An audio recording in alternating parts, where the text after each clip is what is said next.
soft. I know when you run for office, you're supposed to have a thick skin. I don't have a thick skin. I'm soft. I feel things deeply. So when Rachel says, "Oh, we hadn't seen Rob in a long, long time," I'm thinking, man, have I been derelict and coming back doing these things? It was September of last year, I think I was last here. March before that, I was worried about wearing out my welcome. You invite me back just as much as you want to, Rachel.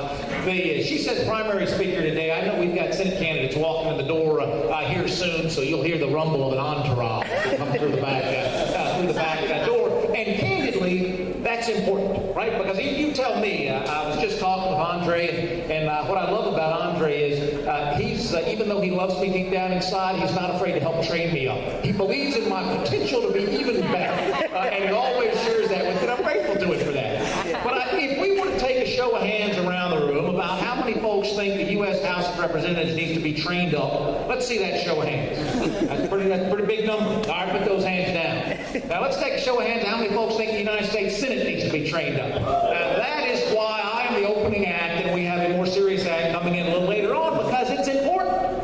It's critically important. It does not matter how much Andre trains me up. If the ideas that we come together on, we can't get through Harry Reid in the Senate, and we can't put on the president's desk, the American people will never know what we believe. It's hard to go out, and you all have the same conversations I do. What do Republicans believe, Rob? What do you believe? You got to believe the chairman of our county party has that conversation with folks all day long, and I know you have that conversation with folks. What are you guys about? What makes you different? Why is this important? I've had town hall meetings this past week. This has been our week down in Georgia, and I put up on the wall a list of bills that have passed in the U.S. House with 360 votes or more.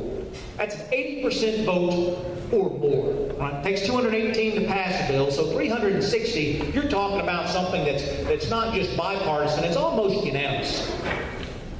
I put up about a dozen bills. They're dozens upon dozens, and they pass the U.S. House. And they go and sit in the United States Senate with absolutely no action on them whatsoever, because something has happened that says the job of the United States Senate is not to support Article 1 of the Constitution, is to protect whoever the president is in the White House.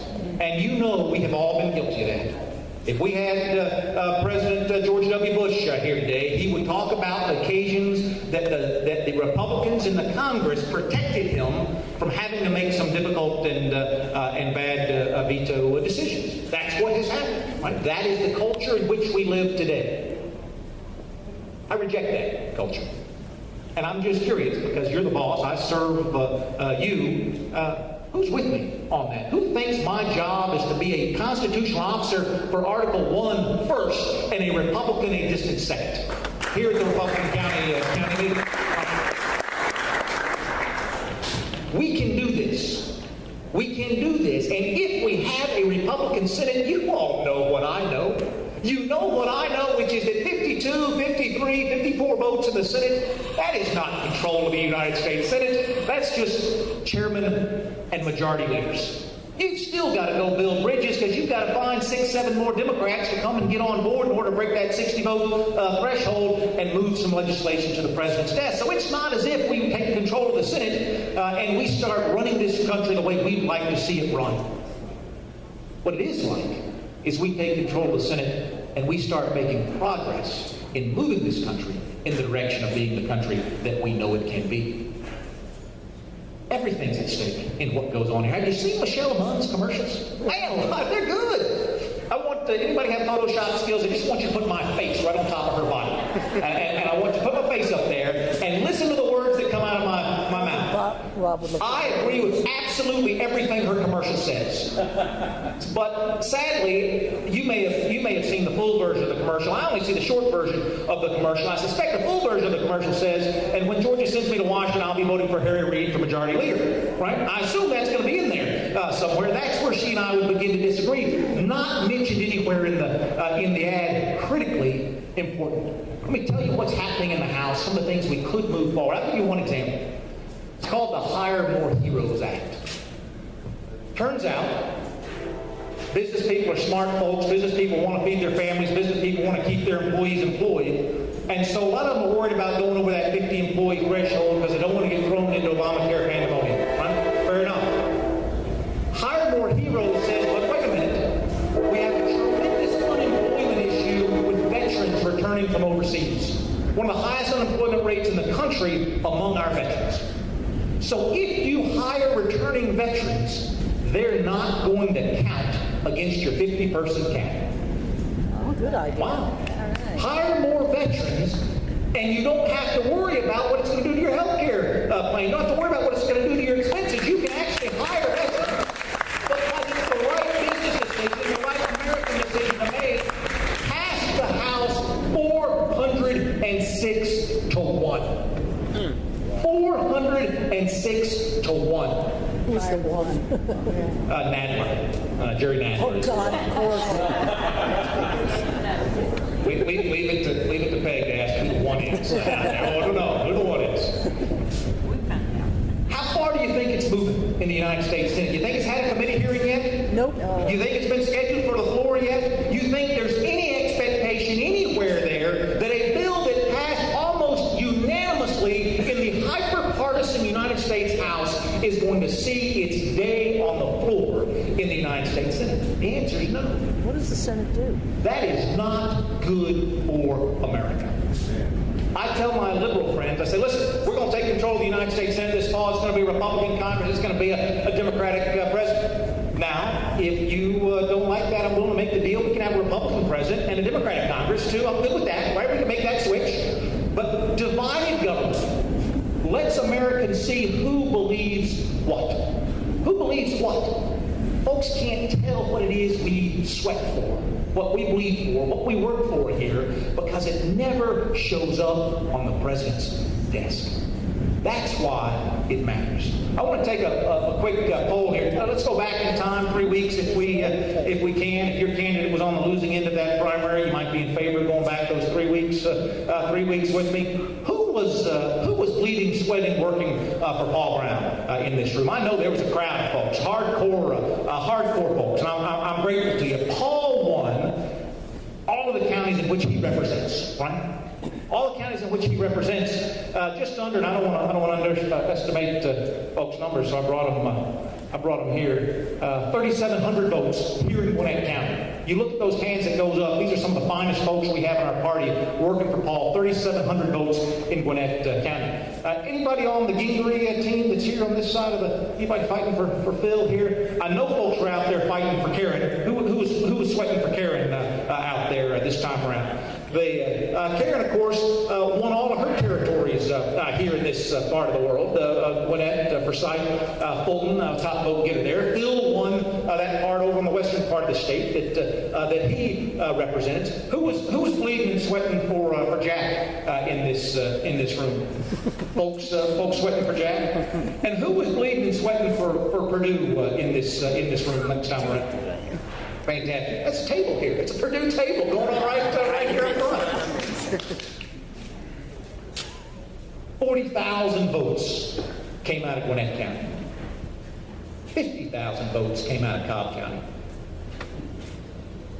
The hands that went up, I didn't ask the other question. How many folks are not interested in bleeding and sweating for candidates, but you just come to this thing because it's fun to be here on a Saturday morning? Where's the fun crowd? I was going to say, Rachel, I was looking at you out of the periphery. Hey, whatever your program was where you were trying to appeal to the folks who just want to have fun, you go ahead and discard that. Save that money. This isn't a crowd looking for fun. It's a crowd looking to be difference makers. Right? The only reason to be here is to be a difference maker. 40,000 votes out of our county, 50,000 out of Cobb. Folks are going to start to ask the question, not just what do Republicans believe, but what difference does it make whether I show up and I come and I sweat and I bleed for the cause? What difference does it make? I just want to ask. I want to ask. Does anyone in here question whether or not being here and all the effort that you put in, do you question whether or not it makes a difference? Yep. Does anybody have those doubts from time to time? I've got one person who's willing to confess up here. Have some doubts. I've got wonderful news for you this morning.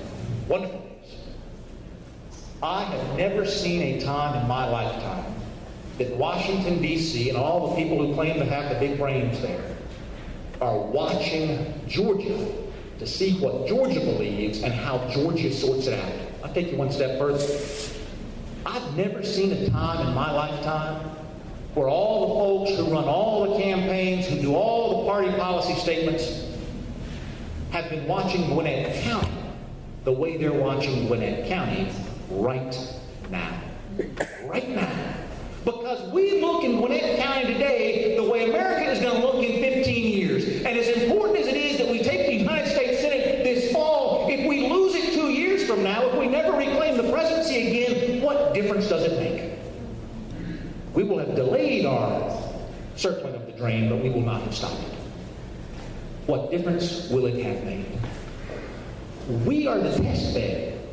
Do you believe that? Do you believe that we are the test bed for the entire United States of America? Because if you don't, we've got to get together and I've got to preach the good news. I've got to share it with you. Because we look today the way every other district in the country is going to have to look. We have to win elections today that the entire presidential establishment is going to have to win in 15 years. We are planting the seeds today that 300 million Americans everywhere else in the country are going to benefit from. It matters. This is a big crowd. I think Chuck's absolutely right, and I'm thrilled folks are here. The question is, when are we going to need a bigger facility? Because this is it. This county is it. I was on the plane the other day flying back with Hank Johnson. A fella stood up as Hank was walking down the aisle and said, "Hey, aren't you the guy running against Tom Brown?" And Hank said, "Well, no, Tom Brown's running against me." And the fellow said, this was last Thursday flying home. The fellow said, "Well, how do you think that race is going to turn out?" Hank said, "Well, I won it 2 weeks ago." What do you think about that?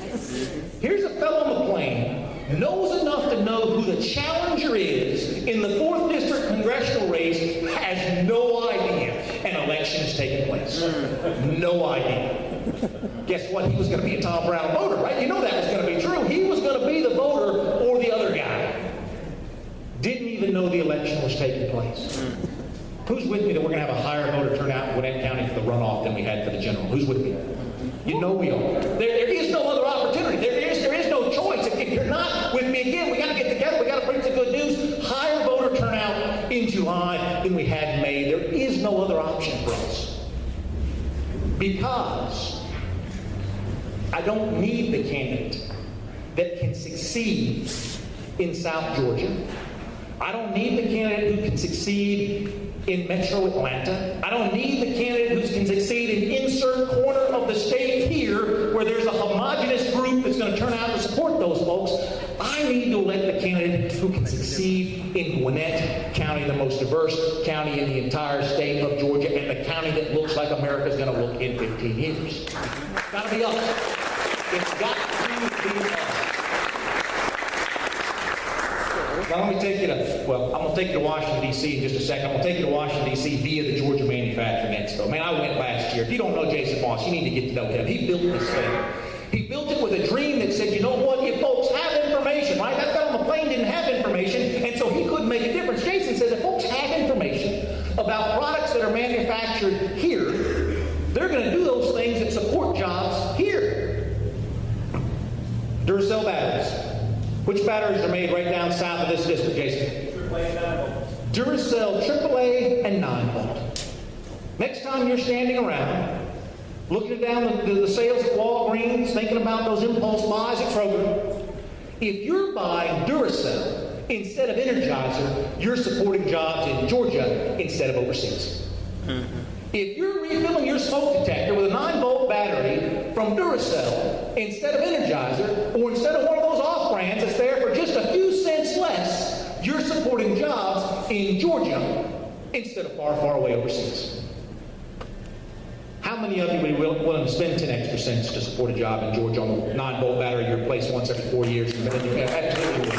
Absolutely would. That's not the question. That's not the question because I know where your heart is. My question is, before Jason shared that with you 65 seconds ago, how many of you knew spending that 10 cents would make that difference in jobs in Georgia? Right? And I suspect most of those folks who did know it because Jason's helped to preach the good news. This event is so much fun. This goes on Friday and Saturday. I suspect Saturday is the family day. I say take the kids. so much stuff you would never imagine was produced right here, and armed with that information, we can make a difference. In the absence of information, we can't. We had a bill in the House last week. It's H.R. 4660, I believe. It was the Commerce, Justice, Science Appropriations Bill. It was a bill that spends money on those departments. And there was an amendment in that bill offered by a Democrat out of California, Mike Thompson. And the amendment said, I want to take money away from some salaries at the Justice Department, from some salaries at the Commerce Department, and I want to put that money in a state block grant program that allows states to access that money so that they can put their records in the criminal background record system that folks use for gun purchases across the country. The NICS system. The NICS system. $20 million taken from other places. Budget neutral amendment. I want to put that in an account so that states can access it so that they can put the information that the law allows into the NICS system. Every Republican in the state of Georgia voted no, but me. How many folks are frustrated that the president supports the laws that he likes and he just ignores the ones that he doesn't? Every person in this room. How many of you are upset that Republicans support the laws that they like and ignore the ones that they don't?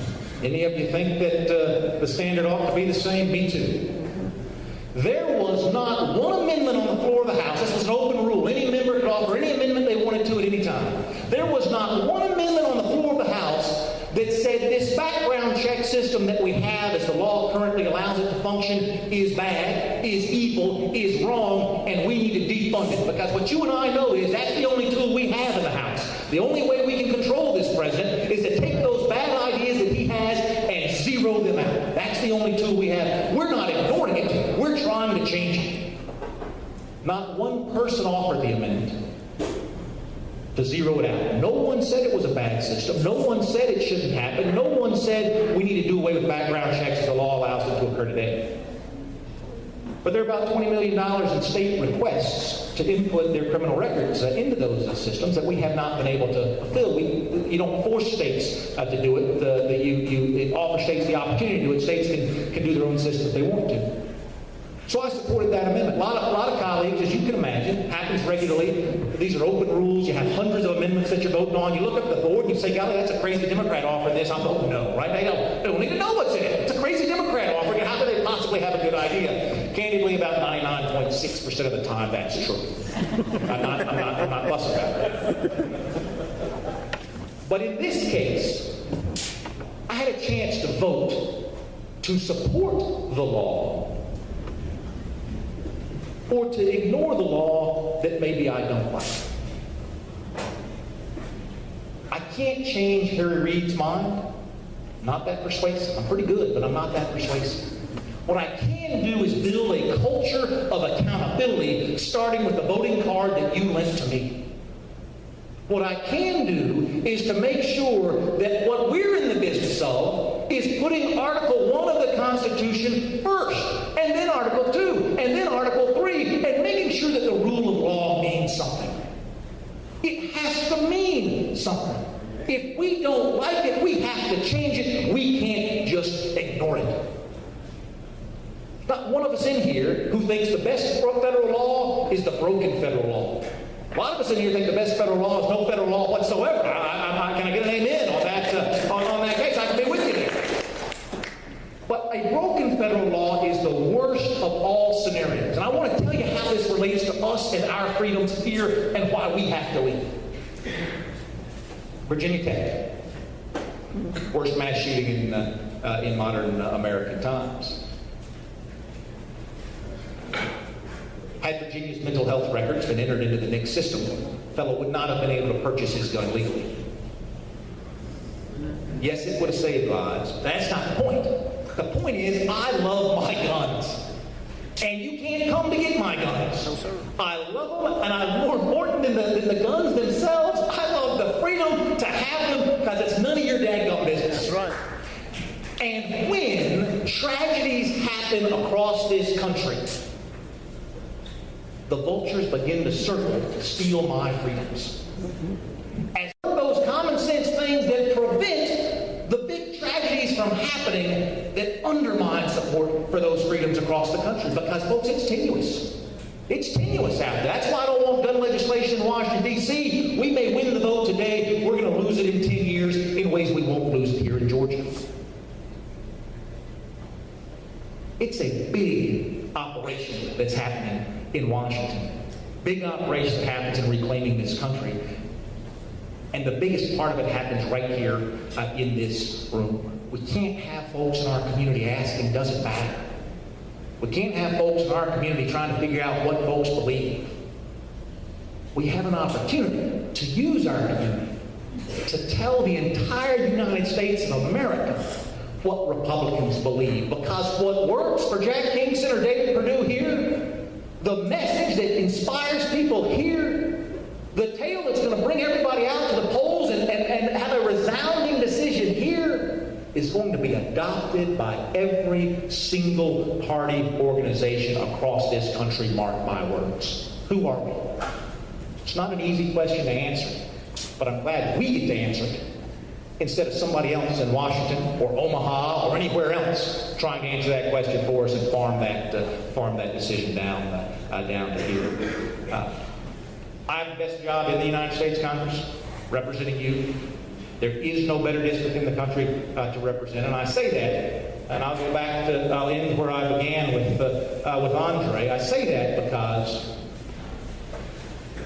I can't possibly agree with absolutely everyone in the district until you all start all agreeing with yourselves. If you could just show some leadership in that way, we could get on the same page, right? We're going to have differences.